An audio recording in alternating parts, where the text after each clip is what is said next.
Mukhang healthy pero may TB. So kapag sinabing tuberculosis, sila ay usually nata-typecast na payat, butot balat, at umuubo ng dugo. Pero alam niyo ba, pwedeng ang katabi mo sa jeep o kahit na mukhang healthy at malaman ay may TB bacteria sa katawan. Ang tawag dito ay latent TB. Nasa loob na ng katawan ang TB bacteria. Naghihintay lang ng tiempo. Ang TB ay endemic sa Pilipinas. Kaya lahat tayo ay exposed dito. Nakukuha ang infeksyon sa hangin. Sa Pilipinas, sobrang dami ang may TB bacteria. Pero bakit hindi lahat nagkakasakit? Dahil ang immune system natin ay gumagawa ng kulungan o ang tinatawag nating granuloma.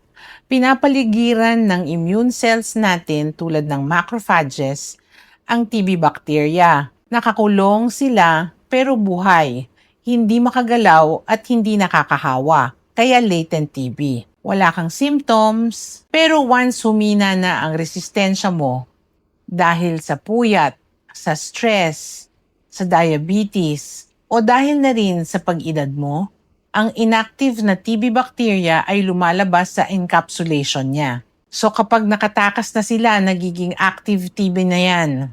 At hindi lang ubo ang senyales, bantayan ang mga sumusunod tulad ng night sweats, pinapawisan ka sa gabi, kahit malamig, lagnat sa hapon, tuwing alas 4 o alas 5, sinisingat ka, mga 37.5 degrees pataas hanggang 38 degrees centigrade. Unexplained weight loss, kahit malakas ka kumain, ay pumapayat ka pa din. Ngayon, kung na-diagnose ka na may TB, ang pinaka-importante ay uminom ng gamot at tapusin ang 6 na buwan na gamutan. Marami kasing pasyente after 1 month, magaling na at maayos na ang pakiramdam, ay tinitigil nila ang gamot. Mali ito. Kapag tinigil mo yan, babalik ang bakterya at magiging super TB or multiple drug-resistant tuberculosis. Hindi na yan tatablan ng ordinaryong gamot. Mas mahal, mas matagal, at mas mahirap gamutin. So libre ang gamot sa mga TB dots sa mga health center natin. Huwag mahiyang magpa-check up. TB is curable. May kilala ka bang hindi tinatapos ang gamutan? Itag mo para ma-remind siya.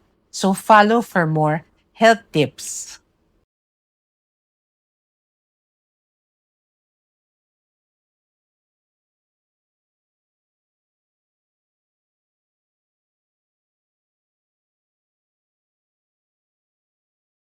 Gusto kumain na yun, lumayas na siya.